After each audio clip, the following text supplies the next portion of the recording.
6월 12일 날 딱 그 유예 기간이 끝나자마자 13일 날 때리지 않습니까? 네. 아마 트럼프는 이렇게 생각을 했을 가능성도 있거든요. 네타냐후 지금 내가 협상을 해야 되는데 일을 좀 망치고 있네. 너가 지금 테헤란을 공습 때려가지고 지금 이 판을 더 키웠냐? 이게 딱 도박판이랑 똑같아요. 내가 판을 더 키우겠다. 네. 그래서 벙커버스터 날려버린 거죠. 그래서 이스라엘의 테헤란 공습은 묻혀버리고 B2 폭격기가 날아가가지고 그러니까요. 네. 벙커버스터 12발 날린 것만 모든 헤드라인에 다 장식을 해버린 거죠. 그러면 구멍이 12개가 있어야 되는데 구멍이 6개밖에 없어요. 이게 그러니까 한 발이 때리고 들어가가지고 네. 또 두 번째 발은 또 떨어진 그 정확하게 거기다 때리는 거 그대로 그러면서 트럼프가 네. 또 이런 말을 했습니까? 됐지.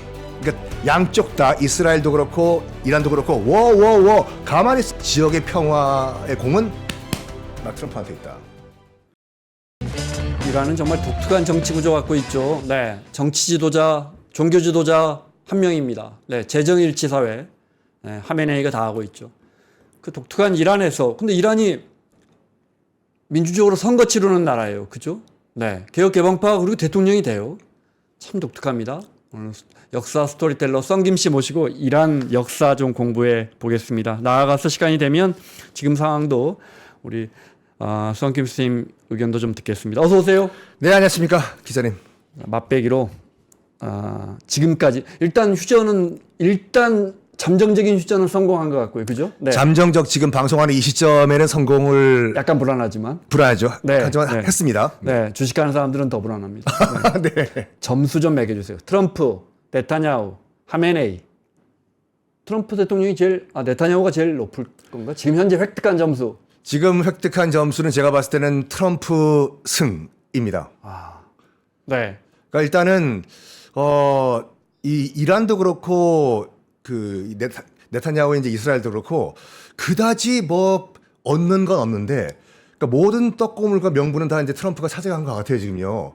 뭐 트럼프는 아시다시피 이제 그 설이긴 하지만은 네. 자기의 임기 동안에 꼭 이루어야 할 그 목표 중에 하나가 노벨 평화상이지 않습니까? 그 노벨 평화상을 위해 가지고 이제 김정은과 집권 일기 때 이제 북한과 핵 협상을 했다는 얘기도 있는데 이렇게 보시면 돼요. 우크라이나 러시아 전쟁 같은 경우에는 무조건 빨리 끝내라 했어요. 그래서 이거는 더 이상 내 돈 안 들어가면 된다. 빨리 끝내라. 그래서 젤렌스키를 백악관에 초대해서 그렇게 망신을 줬었습니까? 빨리 끝내라고. 네. 그런데도 불구하고 이번엔 또 푸틴이 안 끝내니까 푸틴 보고 미친놈 삐이라고 했거든요. 그래서 이 전쟁은 무조건 빨리 끝내라. 내 돈 안 들어가면 된다. 네. 이거지만은 중동 문제만큼은 여기서 지금 이 지구상에서 노벨 평화상이 나올 가능성이 가장 높은 것이거든요. 그래서 이 모든 분쟁은 내가 중재해서 성공했다. 타협안을. 이걸 부각을 시키는 것이 트럼프의 목적이라고 하면은 네. 일단은 성공한 것으로 보이죠. 그러니까요. 사실은 두 번째 집권하고 취임한 다음에 되는 거 없었잖아요. 잘 안 됐잖아요. 그렇죠. 이거 중국과의 협상, 뭐 관세 협상 안 돼서 계속 사실은 시간 끌고 있는 거고 말씀하신 우크라이나 전쟁도 내가 들어가면 하루 만에 끝낸다 했는데 이것도 안 됐고 이번에 뭔가 좀 보여줬어요, 그죠? 네. 그 이제 그 중국도 약간 학습 효과가 있었던 것이죠. 집권 일기 때 네, 네. 버티면은 미국이 손든다. 그러니까 이것도 관세 전쟁도 재미가 없죠. 러시아 우크라이나전도 내 말대로 안 되죠. 네. 그러니까 어떤 돌파구가 없을까 하다가 일단 그때 파키스탄과 인도가 카슈미르 분쟁 지역 때문에 뭐 서로 공중전도 벌이고 했지 않습니까? 네. 일단 휴전 합의는 양국이 했는데 갑자기 그때 트럼프가 끼어들었거든요. 휴전은 내가 중재를 한 것이다. 네. 했는데 그게 국제사회에 잘 안 먹히니까 이번에 또 여기에 있지 약간 이 손가락을 얹은 것이 아닌가라고 네. 보이는 거죠. 트럼프 대통령이 이번에 이틀 동안 F로 시작하는 그 미국 사람들 욕 그걸 2번 했거든요. 뭐 그거 좀 공개적으로 하니까. 깜짝 놀랐어요. 기자들이 앞에 다 있는데 어떻게 그 F 워드를 뭐 하여튼 뉴에이지니까요. 네, 트럼프 시대. 하나는 그 이스라엘이 안 지킨다고 하나 했고 CNN이 야 이란 핵 그거 우라늄 그거 하나도 제거 못했어. 니는 우리 정보기관이 그렇게 확인하고 있어 했더니 거기에 대해서 두 번 F로 시작하는 욕 했거든요. 네. 참 그것도 참 그 의문점이 드는 게 뭐냐면은 그러니까 미국 정보국 국장이 올 초에 그런 말을 했거든요. 이란은 아직까지 핵 개발을 안 했다. 네. 그리고 핵 개발까지 아직 시간이 길다라고 했는데 바로 트럼프가 나는 그렇게 생각 안 한다라고 하자마자 또 말을 바꿨지 않습니까? 일단 그 당시 상황을 봤을 때는 과연 지금 미국이 주장하는 것처럼 이란이 핵 개발 직전까지 갔나 네. 또 의구심이 드는 거죠. 우리 저 산은사님이 트럼프가 노벨상 받으면 노벨상이 좀 격이 떨어질 것 같다는데 하여튼 뭐 전쟁만 먹게 해준다면 뭐 아, 뭐든 뭐 노벨상 할아버지라도 그렇죠. 주죠. 다 네. 할아버지라도 진짜. 그럼요. 네. 자, 이란 이야기하겠습니다. 이란의 신정 체제, 제가 이제 재정 일치라 그렇게 표현해도 되겠습니까? 정치와 종교 지도자가 하나인 사회, 재정 일치. 그래서 종교 지도자가 국가 최고 원수인 나라가 네. 놀랍게도 이 지구상에 이란 딱 한 나라밖에 그러니까 독재 없습니다. 국가는 많지만, 독재 국가는 많죠. 네. 그렇지만 공식적으로 종교 지도자라기보단 정확히는 율법학자죠. 시아파 율법학자가 이 국가 최고 지도자 자리까지 공식적으로 헌법이 보장한 상태로 네. 그 자리를 꿰고 있는 나라는 지구상에서 이란 이슬람 공화국밖에 없죠. 이란 이슬람 공화국이군요. 원래 이름이. 그러니까 지금 이슬람 공화국, 이슬라믹 리퍼블릭이라는 타이틀을 갖고 있는 나라가 지구상에 이제 파키스탄이랑 네. 이란 두 나라인데 오. 파키스탄은 재정치가 아니지 않습니까? 네. 이란만 유일하게 그 라흐바르라고 하는 네. 그 영어로 바꾸면 이제 슈프림 리더가 되거든요. 그 우리나라에서는 이거 최고 지도자로 번역을 하는데 최고 지도자가 공식적으로 국가 원수인 나라는 이란밖에 없습니다. 우리가 알기로는 이제 79년인가요? 이제 팔레비 국왕 이제 이슬람 혁명이 일어나가지고 원리주의자들이 혁명하고 그 다음부터 이렇게 자연스럽게 된 거예요? 그것 좀 이야기 좀 해주시면. 네. 이슬람 이 혁명 제도가 어떻게 만들어진 거예요? 그러니까 이슬람 혁명 이야기는 그 좀 조금 이따 구체적으로 네. 말씀을 드리고 79년 방금 말씀하신 것처럼 이제 팔레비 2세가 많은 실정을 했죠. 그래가지고 이제 그 많은 분들이 호메이니가 당시 이제 프랑스 유럽에서 망명 생활하고 있던 호메이니가 들어와가지고 혁명을 일으켰다라고 알고 계신데 그건 아니고 78년도부터 이제 그 팔레비 왕조의 그 부정부패와 아시다시피 73년 그 오일 쇼크 때문에 이란이 얼마나 돈을 많이 벌니까 네. 유가가 폭등해가지고 이 엄청나게 번 그 오일 머니를 국민들에게 안 나눠주고 팔레비 왕조가 이른바 팔레비 파운데이션 재단이라는 걸 만들어가지고 다 착복을 하고 외국에다가 그냥 다 숨겨버리고 네. 이런 상황에서 국민이 이제 들고 일어난 거죠. 그래서 이제 그 팔레비 2세 국왕은 이제 해외로 망명 아니면 도망을 가버리고 권력이 공백 상태인 그 상태에서 프랑스에서 망명 생활을 하던 이제 호메이니가 귀국을 해가지고 이른바 이슬람 혁명을 일으키는데 네. 79년 2월 11일 날 혁명 지도부가 이제 테헤란을 다 접수를 해요. 그래서 지금도 이란에서는 2월 11일이 이제 혁명 기념일이고 네. 국민 투표를 합니다. 지금 이슬람 공화국을 새로 만들려고 하는데 국민이 다 이란이요. 중동에서 유일하게 직접 대의민주주의가 그러니까요. 실시되고 있는 나라예요. 또 페제스키안. 네. 그러니까 신정 국가임에도 불구하고 네. 중동 솔직히 이란은 중동은 아니죠. 페르시아니까요. 이 이슬람권에서 거의 몇 안 되는 직접 민주주의가 작동하는 나라예요. 참 독특해요. 독특해요. 네. 일단 설명 듣고요. 네. 자, 그래서 국민 투표를 합니다. 이슬람 공화국을 세우려고 한다. 무려 98%의 지지를 받고 이슬람 공화국이 탄생을 합니다. 그래서 이제 신헌법을 만드는데 신헌법에 어떤 조항이 들어가냐면은 이슬람 시아파 원리주의에 따라서 우리 신공화국을 통치를 해야 되기 때문에 일단 대통령과 의회는 두지만 그 위에 라흐바르라고 하는 시아파 율법학자를 두고 이 라흐바르가 대통령과 의회를 다 컨트롤하고 군부까지 컨트롤하는 신정국가를 세운다라고 헌법에 명시를 해버렸어요. 네. 그래서 제1대 라흐바르는 우리가 알고 있다시피 79년도에 귀국을 했던 호메이니 옹. 네. 이고 호메이니가 1989년도에 사망하거든요. 10년 했군요. 10년 딱 네. 했죠. 그리고 89년부터 지금 하메네이 2대 라흐바르가 거의 36년 동안 통치하고 그러네요. 있죠. 네, 네. 이름도 비슷해요. 많은 호메이니. 분들이 호메이니 하메이니로 알고 계시는데 호메이니 하메네이입니다. 젊은 사람들은 저희 세대만 해도 어렸을 때 또 이란 그 이라크 전쟁하고 할 때 에이. 호메이니 그 혁명할 때 그 많이 들어가지고 호메이니가 더 익숙하거든요. 우리 기자님도 저랑 동갑으로 알고 네, 있는데 네, 맞아요. 저희는 호메이니 옹이라고 배웠죠. 네. 뉴스에 맨날 등장했어요. 할아버지니까. 네. 네. 하긴 뭐 우린 저 테헤란로가 있는 강남 한복판에 테헤란로가 있는 나라니까. 네. 테헤란로 같은 경우도 잠깐 말씀드리면은 네. 그 79년도에 이제 이슬람 혁명이 일어나기 전까지만 하더라도 이란은 이 이슬람권에서 최고의 친미 국가였죠. 그럼요. 네. 친미 국가였죠. 오죽했으면 미국이 당시에 무슨 말을 했냐면 이란 보고 팔레비 왕조 이란 보고 페르시아의 경찰이다. 중동의 경찰이다. 미국 대신 거기 통치를 좀 해라. 컨트롤 해라. 이 정도로 이제 친미 국가였거든요. 그러니까 또 미국이 무슨 말을 했냐면 참 든든하다. 아시아를 딱 봤을 때 아시아의 동쪽 끝에는 우리 미국을 좋아하는 코리아라는 나라가 있고 그리고 서쪽 끝에는 이란이 있다. 든든하다.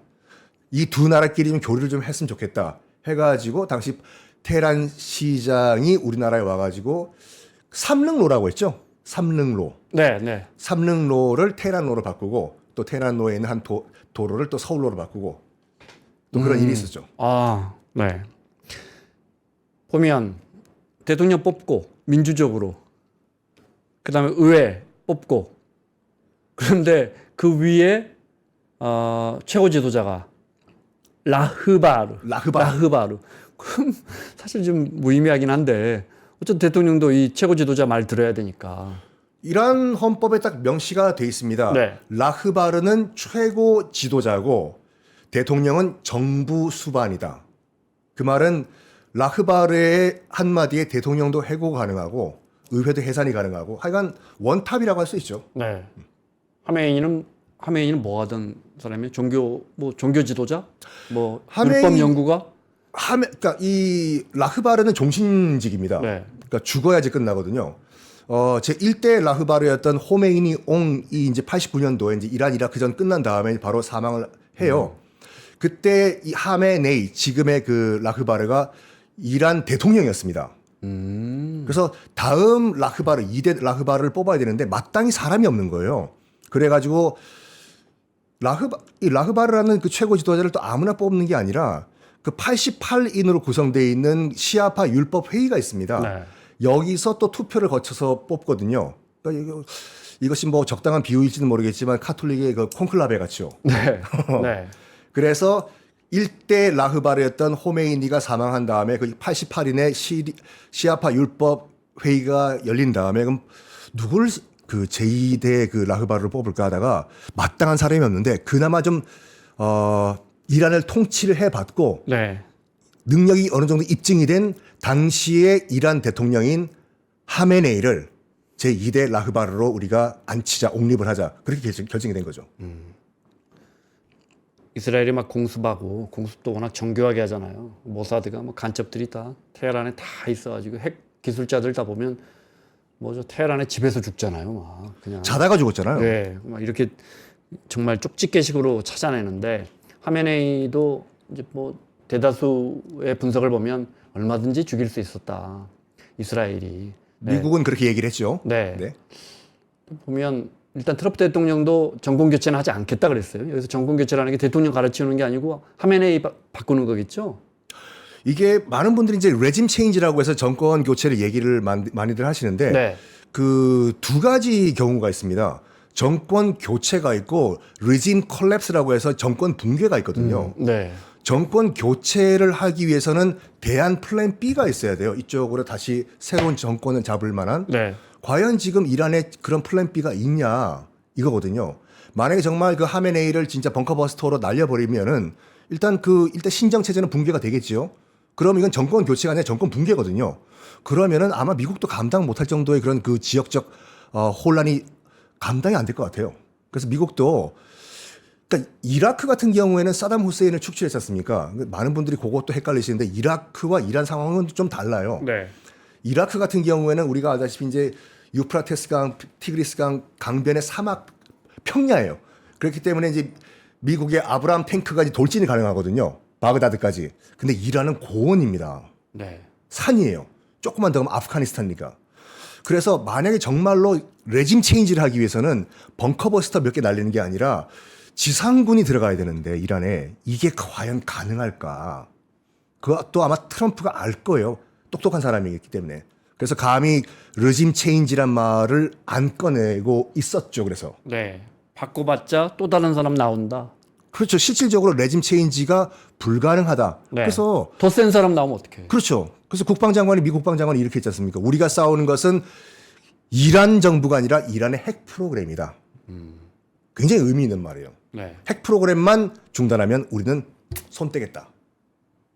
지금까지 보면 그 설계는 맞는 것 같습니다. 그러니까 하메네이를 살려두고 때리는 척하고 하메네이도 잔뜩 맞았지만 힘은 없고 그래서 우리도 살짝 저항하는 척하면서 다시 협상 테이블로 나오는 그래서 이란을 비핵화하는 이 방식, 이 설계대로는 작동하고 있는 것 같아요. 그렇죠. 그 트럼프의 목적은 이거였어요. 그러니까 지금 이란의 정권 교체를 진짜로 원하는 건 네탄야후거든요. 한 지역에서 두 개의 태양이 있을 수는 없잖아요. 뭐 얘기는 안 하지만 뭐 실질적인 핵 보유국인 이스라엘, 우리만 핵을 가져야 되는데 지금 이란도 핵을 가지면 이건 둘 중에 하나는 누군 죽어야 된다. 이거거든요. 그렇지만 트럼프 같은 경우에는 그거가 중요한 게 아니라 그러니까 약간 관종이에요. 자기가 약간 튀어 보이고 모든 스파트라이트를 다 가져가야 돼 지금. 그래서 2015년도에 이제 그 오바마 행정부가 이제 그 유엔 안보리 상임이사국과 이제 독일을 끼워가지고 뭐 4% 이하의 농축 우라늄은 뭐 평화적으로 이용을 네, 해라라는 핵 협정을 했지 않습니까? 근데 3년 후에 이제 그 트럼프가 집권을 한 다음에 그걸 뒤집어 엎었어요. 그거는 그 정말로 이란 핵 개발을 저지하기 위해서 그런 게 아니라 그냥 오바마가 싫었어요. 그래서 오바마가 했던 핵 협정 이따 무효화하고 나 트럼프랑 다시 하자. 스포트라이트를 내가 받아야 되겠다. 근데 흐지부지 됐잖아요. 그러니까 지금 같은 경우에도 네탄야후는 무조건 지금 이란의 핵 개발을 중단시켜야 되는데 트럼프는 아시다시피 60일의 그런 협상 기한을 줬거든요. 네탄야후 입장에서 봤을 때는 트럼프 저 양반이 무슨 생각을 하고 이제 60일의 유예 기간을 왜 주냐고.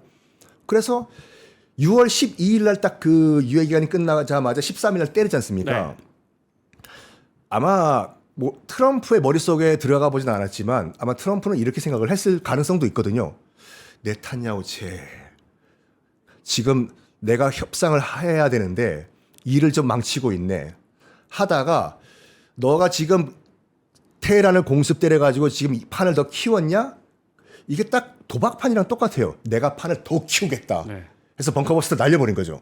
그래서 이스라엘의 테헤란 공습은 묻혀버리고 B2 폭격기가 날아가가지고 그러니까요. 네. 벙커버스터 12발 날린 것만 모든 헤드라인을 다 장식을 해버린 거죠. 우리도 저 그 보면서 점심 먹으면서 근데 어쨌든 미국이 세다니까 다 이렇게 됐잖아요. 전 세계가 그 한 방으로 그거 주인공은 트럼프가 됐어요. 그렇죠. 지금 외신뿐만 아니라 그 해외 이 SNS 상에 올라오는 걸 보면은 다 그 벙커버스터 얘기밖에 안 해요. 그러니까. 왜냐하면 그 외신에 나왔던 그 위성 사진이 보면은 그 B2가 6대가 날아가거든요. 구멍 딱 뚫려 있는 거 보면. 네, 6대가 날아가고 B2에는 그 벙커버스터가 이제 2발씩 장착이 되는데 그럼 총 12발이 떨어졌잖아요.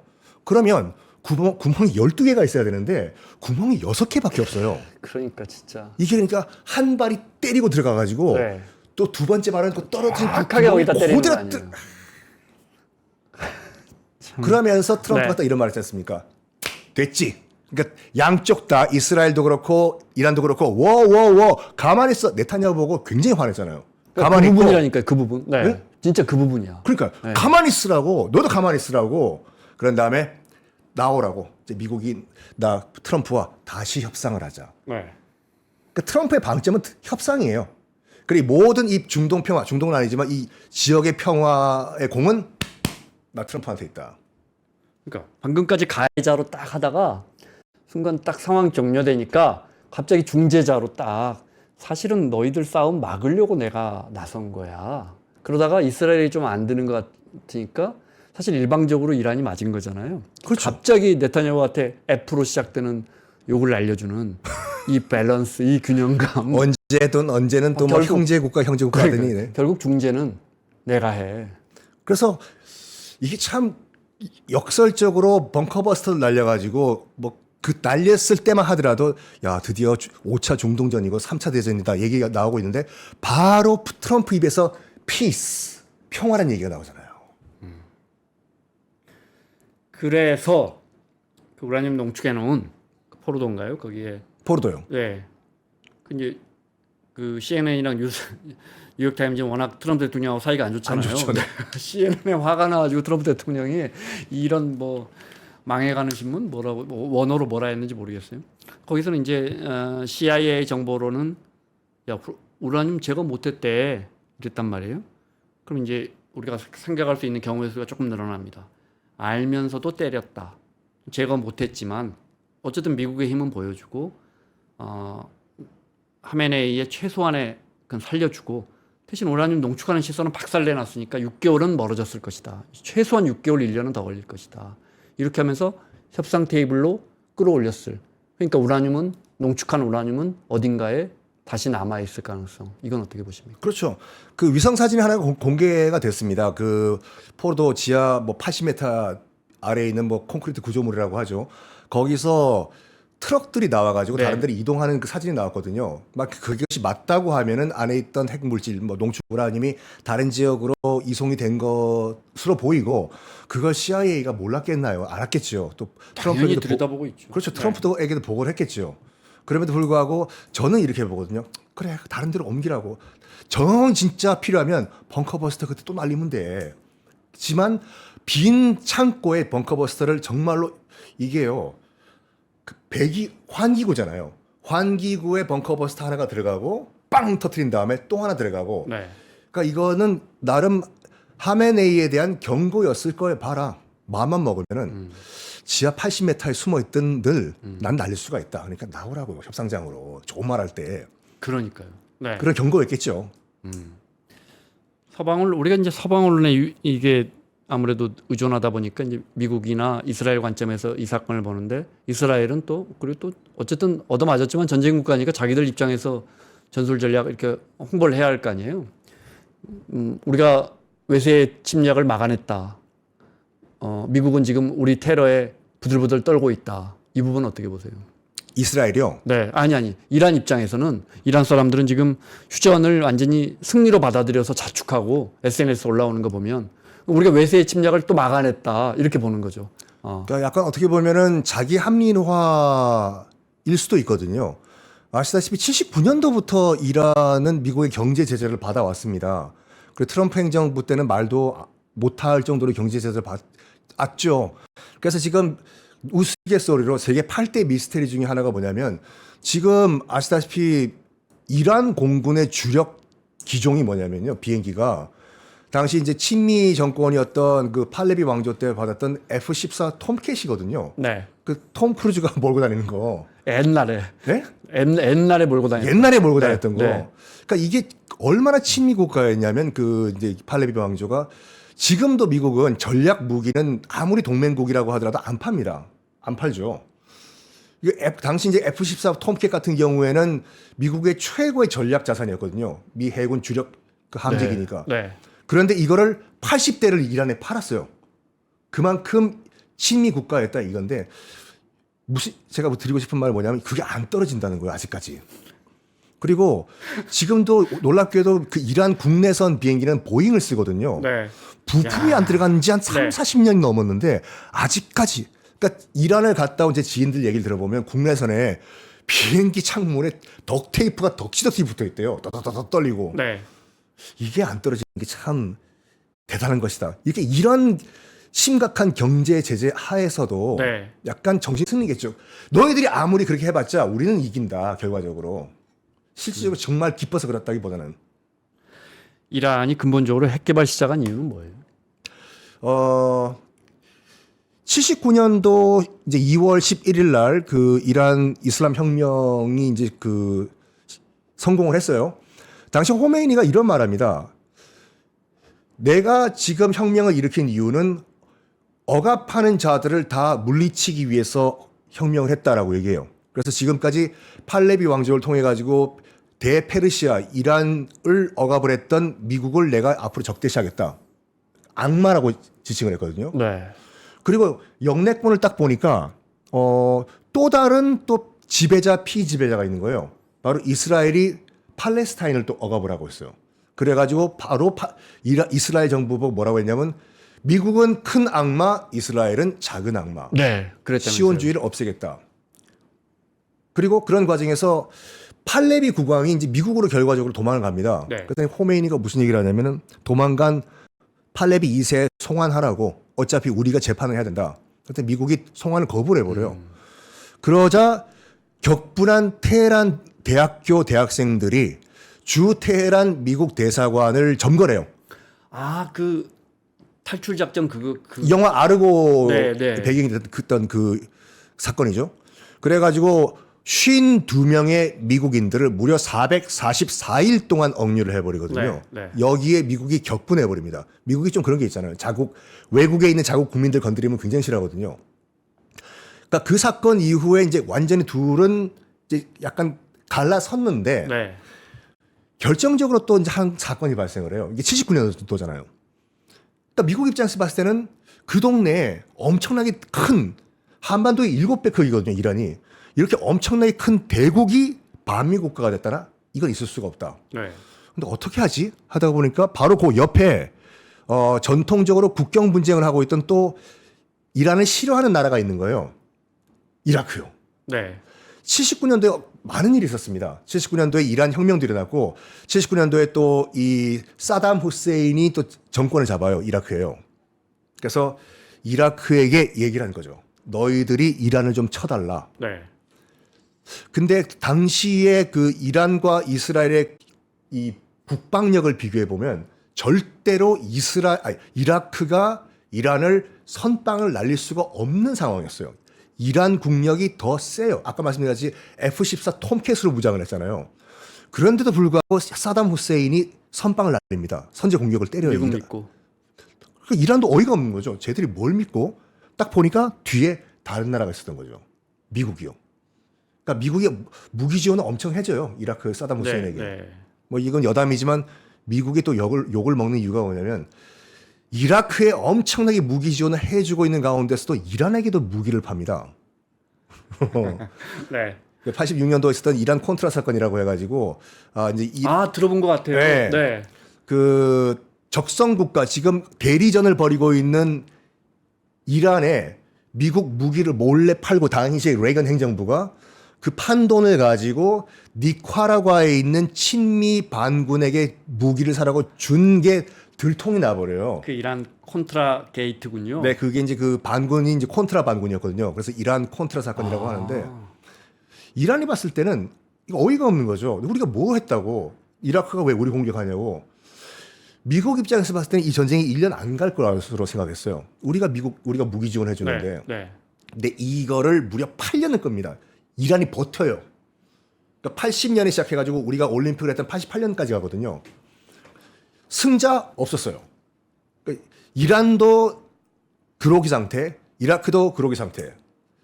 이 상태에서 당시 이제 호메이니가 이제 89년도에 죽으니까 호메이니가요. 네. 88년도에 무슨 말을 했냐면 이 말을 해요. 지구상에 이란의 친구는 단 한 명도 없다. 우리 각자 도생, 우리 살 길은 우리가 찾아야 된다. 그 말은 뭐냐? 우리도 핵 개발하자. 지금도 사실 친구 없어요. 그렇죠. 네. 친구가 없죠. 그러니까 지구상이 거의 외톨이 신세죠, 이란이요. 네. 그래서 이란 핵 개발이 방법은 핵밖에 없다. 네, 이란 핵 개발이 잘했다는 얘기가 아니라 당시 이란 입장에서 봤을 때는 그런 결정을 내릴 상황이었다 이거죠. 살기 위해서는. 그 대사관의 아르고 그 영화 봤거든요. 굉장히 재밌는 영화예요. 꼭 보세요. 안 보신 분들 꼭 보세요. 그때 그분들이 영화에서는 풀려나거든요. 근데 해병대 투입해가지고 그 실패해서 그때 닉슨인가요? 예. 네. 그건 다른 사건입니까? 아니 그 사건 맞습니다. 그 사건 맞고 그럼 일부는 실패하고 일부는 풀려나고 이렇게 된 거예요? 레이건 대통령 취임을 딱 기념하기 위해서 그날 다 풀어줘요. 그래서 이란 입장에서 봤을 때도 네. 미국과 당시에는 진짜 적대로 남기 싫었던 거죠. 444일 만에 풀어줬다고 했잖아요. 네. 풀어준 날이 레이건 대통령 취임 날이었어요. 그러니까 우리 좀 화해하자. 화해하자. 그리고 이란이 지금도 굉장히 자긍심을 느끼는 게 뭐냐면은 당시 444일 동안 미국 인질들을 대사관에 억류를 하면서도 불구하고 그때도 크리스마스 되면 선물도 주고 그랬어요. 이슬람 네. 국가임에도 불구하고 네. 그러니까 나름 잘 대줬다 이거죠. 근데 아까 말씀하신 게 어떤 거냐면 당시 이제 미국은 카터 행정부였는데 네. 그러니까 미국 대통령 가운데에서 재선을 못한 대통령이 얼마 안 돼요. 재선을 못한 것은 굉장히 치욕이거든요. 카터 재선을 못했죠. 아들 부시. 아들 네. 아버지 부시. 아버지 부시가 재선 못했고. 네. 아버지 부시요. 그래서 카터 입장에서 봤을 때는 지금 이슬람 혁명이 일어나고 이거 내가 요거를 반전 기회로 삼자. 지금 우리 국민들 52명이 테헤란에 억류가 돼 있는데 그럼 뭐 하냐? 1980년 4월 24일 날 독수리 발톱 작전이라는 걸 펼쳐요. 그 델타 포스가 처음으로 투입됐던 작전이었거든요. 네. 델타 포스를 페르시아만까지 배 타고 들어가가지고 거기서부터 헬기를 띄운 다음에 델타 포스들이 테헤란에 들어가가지고 인지를 구출하는 작전이었거든요. 근데 여기에 너무나 많은 이 입김들이 작용했어요. 미 공군, 해병대, 해군, 델타 포스까지 내가 하겠다 주도권 싸움을 펼치다가 결국에는 이 델타 포스를 태운 헬기가 테헤란까지도 가지도 못하고 중간에 뭐 서로 공중 충돌하고 뭐 뒤집어지고 난리가 나요. 그래서 대실패가 됩니다. 이것이 그 다음날 미국 신문에 대서특필이 되면서 결국에는 이것 때문에 카터가 재선에 실패를 하게 돼요. 근데 여기 우리나라 역사와 약간 관계가 있는데 그 4월 24일 날 이 독수리 발톱 작전이 실패한 다음에 바로 한 달 후에 이제 그 우리나라에서는 광주 민주화운동이 그러네요. 80년 5월. 80년 5월이니까 당시 카터 행정부는 이란도 저렇게 엉망진창 카오스인데 또 다른 나름 뭐 친미 국가인 한국에서도 저런 카오스가 벌어지는 거를 놔둘 수가 없다. 전두환을 누르는 이유가 되는군요. 그렇죠. 그래가지고 이걸 진압하게 놔두자. 자, 여기서부터 약간 민감한 얘기일 수도 있는데 그 밝혀진 내용은 없어요. 진압하게 놔두자. 그러니까 정황상 이거예요. 당시는 평시 작전권도 미군이 갖고 있었거든요. 네, 네. 80년이니까. 그래서 미국의 동의가 없으면 공수부대가 이동을 못 합니다. 근데 공수부대가 이동을 했잖아요. 그래서 주장하는 그 주장은 뭐냐면은 당시 카터 행정부가 제2의 독수리 발톱 작전 실패를 대한민국에서 또 일어나는 걸 볼 수가 없기 때문에 이거를 공수부대가 진압하는 것을 최소한 방관, 묵건척했다. 네, 네. 는 주장이 있는 거죠. 시민사회에서 그동안 그 미국의 책임론 그때 당시에는 굉장히 그런 이야기 많이 있었거든요. 그 당시 네. 이 많은 대학생들이 그래서 미국의 책임론을 말한 게 그 이유 때문에 그런 거죠. 네, 물론 그 뒤에 이제 김대중 대통령을 사용시키지 마라고 압력을 넣은 것도 미국이었지만, 그렇죠. 그때 당시 그 광주 도청 진압 8일 만인가 진압하잖아요. 공수부대가 시민군을. 그렇죠. 그렇게. 근데 이란 이 사건과 연관이 있는 정세가 거죠. 연관이 돼 있을 연관이 수 있는 있다. 백악관 입장에서는. 그렇죠. 네.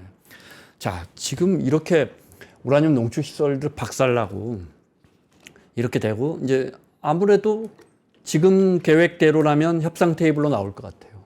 그런데 저희 며칠 전에도 이야기했었는데 이란 국민들, 이란의 지도자들 오히려 마음속에는 이래서 핵을 더 가져야 돼. 이런 생각이 더 강해지지 않을까요? 그런데 그게 실질적으로 가능할지. 네. 그러니까 핵 개발을 거의 완성됐다는 정황 증거가 나오고 실제까지 핵 개발을 성공하는 요 기간을 브레이크아웃 타임이라고 하는데, 그러니까 지금 뭐 미국의 주장이 맞다고 하면은 지금 농축 우라늄을 90%까지 농축하는데 한 2주밖에 안 걸린다. 근데 또 다른 반론 아까 말씀드린 것이 미국 국가정보국장 같은 경우에는 그거는 약간 너무 오바다. 네. 그러니까 내가 갖고 있는 정보에 따르면 올 초에 얘기했던 거예요. 내가 갖고 있는 정보에 따르면은 아직까지 이란은 핵 개발 단계까지 간 것도 아니라 우리가 그렇게 걱정할 필요가 없다라는 말을 한 걸 보면 두 가지 의견이 동시에 나오고 있는 건데, 그러니까 미국 같은 경우에는 글쎄요. 일단 협상의 방점을 두고 있기 때문에 뭐 약간 시간을 끌 수도 있겠지만 과연 이스라엘이 가만히 있을까? 이스라엘은 정말 생존의 문제거든요, 이게. 네, 네. 근데 만약 이스라엘이 정말 선제 어떤 조치를 취한다고 하면은 미국도 이스라엘을 정말 토사구팽을 하지 않을까? 미국이요.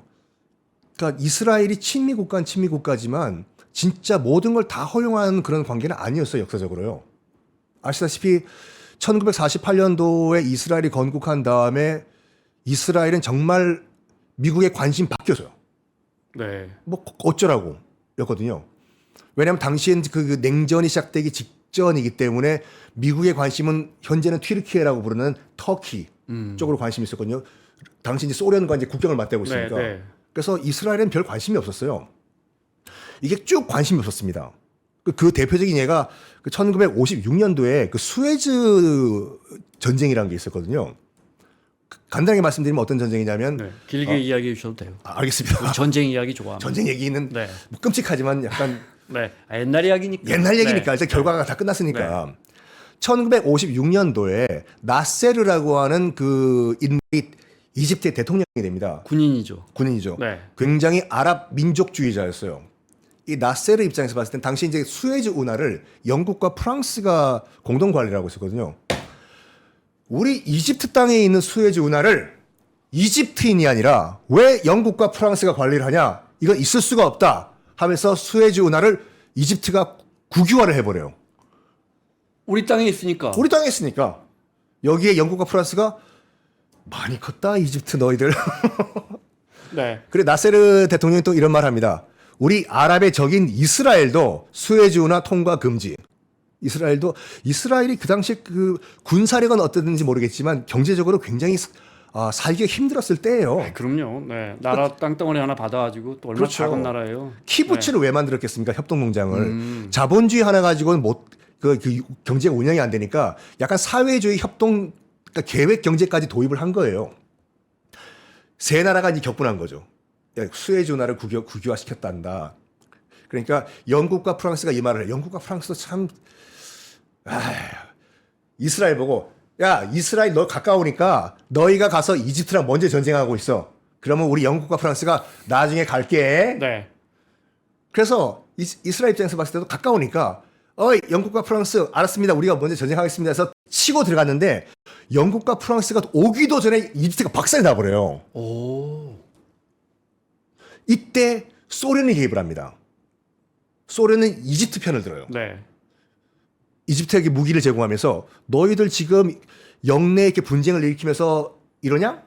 그래서 어떻게 보면 약간 그 서방 세계와 공산 진영의 또 대리전이 펼쳐지는데 여기에 미국이 약간 격분을 해요. 굉장히 기분 나빠합니다. 왜 우리 허락 안 받고 왜냐면 2차 대전 끝나고는 사실은 이제 맹주가 미국인데 그거를 너희끼리 뭐 하냐 이런 거예요. 당시에 영국과 프랑스가 그 현실 파악을 못했어요. 아직까지 자기가 유럽의 패권 국가지로 알고 있어. 미국이 너희들 누구 마음대로 우리 허락 안 받고 지금 전쟁을 일으켰니? 그때 영국과 프랑스가 우리가 미국 허락을 받아야 돼? 그러면서 무슨 말 하냐면 만약에 지금 소련이 이집트 편을 들고 있는데 만약에 소련이 파리와 런던에 핵 미사일을 쏘더라도 우리 미국은 안 구해줄 거야. 여기에 빡 정신이 들어요. 영국과 프랑스가. 더 이상 우리가 패권 국가가 아니라 그 패권이 미국에게 넘어갔구나. 네. 뭐 이건 다른 얘기지만 이 사건을 계기로 해서 영국과 프랑스가 정신 차리고 스스로 핵 개발에 들어가요. 우리도 핵 개발을 하자. 네. 그러니까 그 당시만 하더라도 미국이 그 영국과 프랑스와 이스라엘 분쟁에 개입을 하고 싶지 않았던 상태였어요. 왜 이렇게 분쟁을 일으키냐고. 네. 그러다가 본격적으로 이 미국이 이스라엘을 뭐라고 할까 전략적 가치로 판단한 것이 1967년 3차 중동 전쟁이었거든요.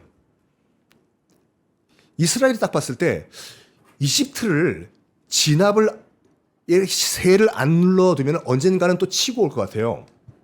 그래가지고 67년도에 6.1 전쟁이라고 하거든요. 네. 단 일주일 만에 이집트의 방공망과 전투기들을 거의 다 박살내버리는 대승을 거둡니다. 이스라엘이요. 6일 만에. 네. 67년도가 어떤 해이냐면 미국이 베트남 전쟁에 참전해가지고 거의 슬슬 지기 시작하는 시점이었거든요. 네. 그 67년, 68년도에 그 우리가 알고 있는 그 히피들이 등장을 하면서 우리 아들들이 반전동이죠. 반전동이죠. 우리 아들들이 거기 가서 왜 죽어야 되냐 남의 전쟁에 가가지고 그래서 슬슬 반전 운동들이 나고 미군도 이른바 그 베트콩들의 그 게릴라전의 곤역을 치르면서 슬슬 지기 시작하는 이 상황에서 딱 보니까 우리 친미 국가인 이스라엘이 대승을 거뒀네 하면서 대대적으로 홍보를 해요 미국이. 우리가 지고만 있는 것도 아니다. 우리가 이기는 것도 있다라고 하면서 이스라엘 우리 맹방인데 네. 이기지 않냐라고 하면서 전략적으로 이스라엘 키워주기 시작해요. 그때부터 좀 그때부터는 존재감도 좀 커지고. 그렇죠. 네. 그때부터 이스라엘을 키워주기 시작해요. 얼마 안 돼요. 그러니까 사실은 이스라엘이라는 나라가 2000년 만에 그러니까 출애굽하고 2000년인가요? 제가 역사를 잘 몰라서. 2000년이죠. 네. 하나 이제 그 땅덩어리 하나 받은 게 사실은 2차 대전 때 히틀러에게 너무 많이 600만인가 죽었던가? 500, 뭐 엄청나게 죽고. 아우슈비츠에서 네. 600만이죠. 아우슈비츠에서만 600만. 네. 아이고. 뭐 짠하니까 너희들 원래 살던 데 와서 해 하고 약속해가지고 그 약속 지키느라고 그 땅을 준 거 아니에요. 그것도 약간 애매한 게 네. 그 1948년도에 이제 건국을 기습적으로 해요. 네. 근데 원래 거기 그러니까 20세기 초부터 이제 유럽에 살고 있는 이른바 시온주의 원래 우리 땅으로 돌아가자 네, 운동을 펼치면서 시오니스트, 네. 이제 유대인들이 뭐 전 세계 흩어져 살고 있는 디아스포라라고 하지 않습니까? 네, 네. 이제 슬슬 이제 그 자기들 입장에서 봤을 땐 젖과 꿀이 흐르는 가나안 땅으로 이제 모이기 시작을 하는데 문제는 거기에 2000년 동안 이미 살고 있었던 팔레스타인 주민이 있었다는 거죠. 그래서 2000년 전 그러니까 로마 제국에 맞서 싸웠던 유대인들이 로마에게 박살나면서 전 세계로 흩어진 거는 이해를 해요. 근데 2000년 동안 팔레스타인인이 그 땅에 살고 있잖아요. 예를 들어 가지고 2000년 전이라고 하면 대략 뭐 주몽이 고구려를 건국한 그때 네. 뭐 지금 여기가 여의도잖아요. 네. 그러니까 저 뭐 썬킴도 그렇고 김원장 우리 기자님도 그렇고 다 이제 그 우리 선조들과 우리 조상들이 2000년 동안 여의도에 살고 있었어요. 네. 근데 갑자기 고주몽의 자손이 와가지고 여기 우리 선조께서 2000년 전에 살고 있는 땅이니까 나가라고 3% 스튜디오 비우라고 누구 편에 손을 들어줘야 될까 이거? 그러니까 모든 국경 분쟁이 사실은 시차 문제잖아요. 아, 네네. 옛날에는 우리 땅이었어. 네. 옛날에 2000년 전에는 유대인들 당신 근데 좀 땅이야. 너무 멀리 가긴 했죠. 2000년 동안 살고 있던 우리는 어디 가라고. 네. 참 그 이후에 자 67년까지 왔어요. 이스라엘에 대한 이야기를 하고 네. 있는데, 네, 이스라엘에 대한 존재감이 이제 제 3차 중동 전쟁으로 해서 미국으로부터 굉장히 뭐라 할까 존재감이 커지고, 그렇죠. 네, 그 다음에 그럼에도 불구하고 미국 입장에서 봤을 때는 이스라엘이 군사 강국으로 크는 거를 볼 수가 없었어요. 왜냐면 당시 그때가 이제 냉전이 한참 치고 올라갔을 때잖아요. 그래서 지역 안보, 특히 에너지 안보가 굉장히 중요한데 이 지역에서 분쟁이 일어나면 골치가 아픈 거예요. 에너지 안보가 흔들리니까. 네. 그래서 이스라엘이 뭘 했냐면 우리가 핵 개발하겠다. 조그만 땅덩어리에 우리 네. 살아야 되겠지 않냐. 그래서 미국이 무슨 핵 개발하냐고. 너희들이 핵 개발하면 그 주변에 있는 나라들 다 핵 개발할 건데. 네. 그래서 처음에 미국이 노를 해요. 그랬더니 아까 말씀드린 같이 당시의 삼총사였던 영국과 프랑스와 이스라엘 그 수에즈 전쟁 때 네. 그때 프랑스가 더 이상 우리도 미국을 믿을 수가 없구나 뭐 하면서 핵 개발을 사하라 사막에서 그 핵실험을 합니다. 그때 이스라엘 과학자들을 초대해요. 미국한테 너희들 그 팽당했다면서 그러면 우리 프랑스가 어차피 지금 사하라 사막에서 핵 개발을 실험을 하고 있는데 네. 이스라엘 과학자들 너희들이 와서 그냥 보고 배우라고. 그래서 지금 이스라엘의 핵 개발은 솔직히 프랑스 덕분이에요? 기술로 개발을 했습니다. 프랑스는 그렇게 하면 무슨 이점이 있어요? 그 당시만 해도 그 드골 대통령이요. 네. 드골 대통령이 더 이상 우리 미국을 왜 우리가 믿어야 되냐? 우리 스스로 핵 개발을 하자. 그러니까 지금도 프랑스와 미국은 서로 사이가 좋지가 않잖아요. 브레튼 우주 깨질 때 닉슨이 쫙 이야기하잖아요. 그렇죠. 그 영상 아직도 남아 있거든요. 영어를 하는 프랑스인들도 저도 가서 이제 영어를 이제 쓰잖아요. 이렇게 어디로 갈까? 에펠탑 어떻게 가냐? 물어보면 뭐 How do I get to the Eiffel Tower from here? 그러면 저쪽에서 무슨 자기 영어 할 수 있음에도 불구하고 프랑스어를 그렇다면서요. 네. 프랑스에 왔으면 프랑스어를 하라고. 드골이 근본이제 한다고 해갖고 뭐 3점 몇 달러 뭐 준다고 하더니 미국 하나도 안 주고 있어 하면서 그 다음날 딱 금 실어와 버리잖아요. 아, 그렇죠. 네. 그리고 하나만 더 말씀드리면은 어찌어찌해서 프랑스 기술을 받아가지고 이제 그 핵은 개발을 했어요. 근데 아시다시피 핵만 있으면 안 돼요. 투발체, 미사일이 있어야지 날려보는 거예요. 네. 그래서 그 북한 핵 개발 같은 경우에도 핵을 개발했을 때만 하더라도 미국은 어쩌라고 뭐 LA나 샌프란시스코까지 너희들이 실어 나눌 수 있는 방법이 뭐가 있냐 하다가 ICBM을 개발하고 난 다음엔 부터 이제 입장이 달라졌잖아요, 미국이. 그래서 이스라엘도 뭐 궁극적으로는 뭐 이란 등등등으로 이 핵 투발할 수 있는 미사일이 필요한데 문제는 돈이 없는 거예요. 돈이요. 그때 79년 이전이기 때문에 가장 돈이 많은 친구가 이란이었거든요. 지금으로서는 상상도 못하죠. 그래서 이스라엘이 이란에게 부탁합니다. 돈 좀 달라고. 오일머니. 네.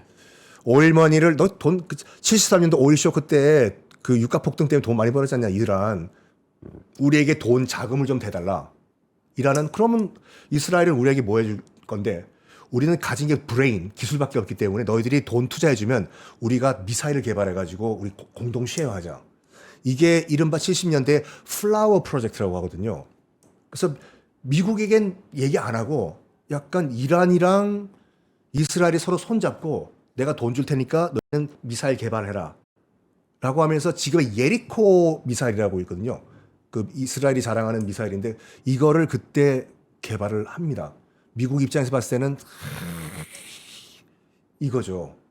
그러니까 지금 아무리 무슨 뭐 친미 정권, 친미 국가 이스라엘이라고 한다고 하더라도 미국 입장에서 봤을 때는 계륵이에요, 약간. 이걸 놔둘 수도 없고 이걸 또 박수 칠 수도 없고. 야, 그러니까 79년 혁명 전에 이스라엘과 이란이 친했다는 게 그런 거군요. 야, 돈 빌려가고 미사일 기술 정말. 그렇죠. 그리고 또 이 지역은 참 50년 동안 피하 구분이 정말 어렵습니다. 그러니까 역사 잘 모르는 사람은 참. 영원한 적과 영원한 그 우방은 없는 거죠, 솔직히요. 그러니까 아까 말씀드린 같이 그 이집트가 수에즈 운하를 끊어버리니까 이란도 유럽에 기름을 팔긴 팔아야 되는데 팔긴 팔아야 되는데 어떡할까 하다가 이스라엘이 얘기를 해요. 이란 우리 친구니까 친구 맞지? 이스라엘과 이란은 친구야. 그러면 수에즈 운하 더 이상 쓰지 말고 뭐 이집트 뭐 다른 거로 하라고 해. 트란스 이스라엘 파이프라인이라고 해가지고 그 홍해를 타고 들어와서 홍해 끝에 이스라엘 영토거든요. 거기서부터 파이프라인을 뚫어가지고 지중해까지 쭉 올리는 파이프라인은 이스라엘이 만들어줘요. 물론 50대 50 투자로. 그래서 이란 더 이상 걱정하지 말라고. 우리 이스라엘이 파이프라인 뚫어줄 테니까 수에즈나 가지 말고 이스라엘 땅을 통과해가지고 기름을 지중해로 옮긴 다음에 유럽에 팔아라. 그럼 윈윈이 아니냐. 우리 어차피 이스라엘에 기름 팔 중동 국가도 없기 때문에 이란이 우리 이스라엘에게 기름 팔고 이란은 그 우리가 뚫어준 파이프라인 가지고 유럽에 기름 팔고 지금으로 봐서는 상상도 안 될 일이죠. 시간이 한 10분 남았습니다. 벌써 이스라엘은 중요한 질문 2개 남아 있습니다. 네. 이스라엘은 유대인들은 미국을 꽉 잡고 있다. 우리가 이렇게 알고 있잖아요. 구체적으로 어떻게 잡고 있어요? 다 바꿔 말하면 미국은 이제 와서 지금 보면 왜 저렇게 이스라엘에 쩔쩔매요? 그러니까 이제 주로 하는 얘기가 이제 AIPAC라고 해서 APEC이라고 하거든요. 네. 뭐 그 이란 로비하는데 그렇죠. 이스라엘 미국 공공 뭐 위원회라고 해가지고 이 AIPAC가 이제 미국 정계 재개를 좌지우지한다. 뭐 여기서 인정받은 사람이 미국의 차기 대통령이 되고 미국의 현직 대통령들도 정기적으로 총회에 가서 연설을 해야지 뭐 자금 지원도 받는다 이런 얘기들 하는데 이게요. 그 미국 전체 인구의 2%가 안 됩니다. 유대인들이요. 네. 표면적으로는 맞아요. 정관계 특히 할리우드 연예계는 유대인들이 꽉 잡고 있는 건 맞습니다. 스필버그, 뭐 개펜 등등. 예전에 한번 멜 깁슨이 약간 유대인을 비하하는 술 먹고 유대인을 비하하는 그런 그 발언을 했다가 한동안 영화에 못 나왔어요. 매장당했어요. 그 정도로. 그래서 할리우드에서 약간 다른 얘기인데 할리우드에서 쉰들러스 리스트 같은 그런 그 이 홀로코스트와 관련된 영화를 주기적으로 내는 게 뭐냐면 그러니까 이거 반대하는 입장에서 하는 얘기예요. 자기들을 계속해서 이런 언론 미디어를 통해 가지고 피해자로 부각시키기 위해서 할리우드에서 의도적으로 그런 영화나 매체를 미디어 작품을 만든다라는 얘기도 네. 있어요. 그리고 우리가 알고 있는 많은 미국 기업들이 유대인 기업들이 많습니다. 뭐 알다시피 뭐 마크 저커버그 유대인이죠. 네. 뭐 앨런 그린스펀 그 연준 위원장도 뭐 유대인이죠. 하지만 월가에도 엄청 많죠. 월가 네. 자체가 유대 금융 꽉 잡고 있죠. 근데 이것도 약간 애증 관계가 있는 것이 뭐냐면 유대인들이 지금 미국 땅으로 건너온 이유가 뭐냐면 결과적으로 봤을 때 기독교의 박해를 피해서 온 사람들이에요. 박해를 피해 가지고요. 네. 근데 지금 트럼프를 지지하는 이런 이른바 마가 세력은 미국 남부 러스트 벨트 포함해서 바이블 벨트라고 있거든요. 정말 좋게 말하면 순수, 나쁘게 말하면 골수 이런 그 개신교 그럼요. 네. 지지자들인데 그런 사람과 이제 유대인들과 손이 잡았다는 것이 굉장히 어떻게 보면 아이러니한 일이죠. 솔직히 보면요. 전통적으로 유대인들은 다 민주당을 지지했습니다. 그러니까 지난 선거 바이든 같은 경우에도 미국에 거주하는 유대인들 60% 이상이 다 바이든을 찍었거든요. 그럼에도 불구하고 지금 트럼프와 마가 세력과 손을 잡고 있는 거 보면은 굉장히 애증 관계는 맞긴 맞습니다. 에이펙 같은 데는 정말 뭐 국회의원 한 명 딱 찍어서 반 이스라엘 정책하면 바로 신문에 반대 광고 내면서 후원금 딱 끊어버리고 끊어버리죠. 뭐 이런 식으로 뭐 잘 도와주는 데는 바로 후원금 몇십억 딱 꽂아주고 뭐 이렇게 한다면서요. 그렇죠. 기자님이 더 잘 아시겠지만 뭐 로스차일드 가문, 금융 가문 네. 등등 지금은 지하로 내려갔지만 그 전 세계 금융 자본, 특히 이제 미국의 금융 자본은 유대 자본이 쥐락펴락 갖고 있는 거는 뭐 과장은 아닌 것 같아요. 근데 거기에 밑보이면 큰일 나는 거죠. 트럼프 대통령이 앞서 우리가 이야기한 것처럼 대단한 협상력을 보여주고 있는데 중재력. 네. 그러면서 어떤 이야기했냐면 중국이 이제 이란에서 기름 가져가도 될 것 같아 이야기했어요. 이제 몰래 가져가긴 한다면서요. 그 전에도. 네. 이거 굉장한 거 아니에요, 사실은? 이거 그렇죠. 뭐 경제 주저를 뭐 벌써 거의 입으로 절반 풀어줬어요. 이건 어떤 맥락입니까? 호르무즈 해협은 놀랍게도 이란 영해입니다. 그러니까 이란 마음대로 봉쇄할 수가 있어요. 공해는 봉쇄 못하죠. 큰일 나죠, 국제법상. 근데 호르무즈 해협은 그 이란 영해에 고 거기에 이제 유조선이 지나가는 것은 이란이 이제 그 허락을 해주는 거거든요. 봉쇄할 수 있지만 봉쇄를 해주면 정말 그러니까 레드라인은 넘는 거죠. 여기에 쉽지 않다면서요? 네. 쉽지 않죠. 여기에 중국의 자존심을 건드린 건지. 그러니까 중국도 지금 이란 원유에 상당히 의존을 하고 있거든요. 네. 그러니까 이 상황, 그러니까 파트너 하나 더 끼워 넣은 거예요. 너희도 이란 석유 필요하지? 그럼 너희가 좀 이란 좀 달래봐. 라고 하면서 너희도 여기 참여해라. 라고 판을 키운 거죠. 트럼프의 자서전에 보면은 저는 굉장히 소름 끼친다면 소름 끼치고 아주 의미 있는 한마디가 딱 적혀 있습니다. 나는 거의 첫 부분에 있어요. 나는 돈을 벌기 위해서 협상하지 않는다. 트럼프가. 오. 나는 돈이 많다. 축하드립니다. 돈이 많아가지고. 그래서 나는 협상을 위한 협상을 한다. 그리고 나는 지는 협상은 안 한다. 네. 이게 많은 걸 시사하고 있어요. 나는 지는 협상은 안 한다. 무슨 수를 쓰더라도 나는 협상을 타결한다. 중국까지 끌어들여서. 그렇죠. 네. 그리고 이란에게는 이제 경제 진짜 풀리면 너희도 좋고 그러니까 비핵화하면서 서로 얼마든지 이런 식이면 불과 엊그제까지 진짜 공습이 오가면서 진짜 이게 뭐 이 큰 싸움을 번질 것 같은 상황을 순식간에 엎었어요. 트럼프 대통령. 참 다시 한번 저도 느꼈지만 트럼프가 정말 멍청한 사람이 아니라 정말 영리한 사람이고 손에 플랜 A, B, C, D를 여러 개 갖고 있는 사람이에요. A가 실패하면 바로 B 던져버리고. 그래서 방금 말씀하신 것처럼 미국이 이라크를 침공했을 때도 그렇고 아프가니스탄을 침공했을 때도 그렇고 그때는 다 어떻게든 명분을 만들어냈어요. 뭐 사담 후세인이 그 weapons of mass destruction 대량 살상 무기를 있기 때문에 없애야 된다. 뭐 다른 침공할 때는 최소한 유엔의 협의를 거쳤는데 이번에는 그냥 때려버린 거거든요. 우와! 그러니까 미국 정치라는 게 굉장히 쉽습니다. 왜냐하면 건국 이래 200년 동안 그 데이터가 굉장히 축적이 돼 있기 때문에 경우의 수가 항상 눈에 보였어요. 지금까지는요. 이렇게 하면 이렇게 하겠지. 이걸 판을 뒤집은 게 트럼프거든요. 도저히 예측이 안 되는데 그 예측이 안 되는 걸 다 자기에게 이득이 되는 방향으로 이끌고 있는 거 보면 진짜 협상가는 협상가입니다. 댓글에 썬킴 아저씨 머리가 히틀러. 아, 독일에서는 이런 농담도 못 한다면서요. 독일에서는 이런 농담도 못 한다. 어떤 농담이요? 썬킴 아저씨 머리가 히틀러 닮았. 농담입니다. 네, 독일에서는 야. 히틀러라는 이름도 못 지어요. 아, 그럼요. 네, 네. 네. 게르만이라는 말도 못 써. 다 도이치라는 말 써야 한다면서요. 아유, 그래서 손 이렇게 올리는 나치 독일식 큰일 경량은 큰일 큰일 난다면서요. 네, 알겠습니다. 자, 오늘 썬킴 스님과 함께 이스라엘 특히 이란의 저 정치 구도 저희가 공부해봤습니다. 아까 스웨이즈 운하 더 크라운이라는 드라마 보면 거기서 보고 알았어요. 아까 제가 군인이라고 한 게 나세르 네. 대령인가 중령인가요? 네. 큰 에리자베스 여왕이 드라마에서 굉장히 크게 받아들이거든요. 그래서 자세한 내용은 안 나오니까 시청자들은 그냥 저게 영국 건데 이집트가 자기 땅이라고 그냥 하나 보구나 했는데 말씀 듣고 나니까 그때 상황이 이렇게 딱 연결이 됩니다. 아유, 감사합니다. 네. 네, 자 마무리하겠습니다. 역사 스토리텔러 썬킴 선생님과 함께했습니다. 고맙습니다. 네, 감사합니다.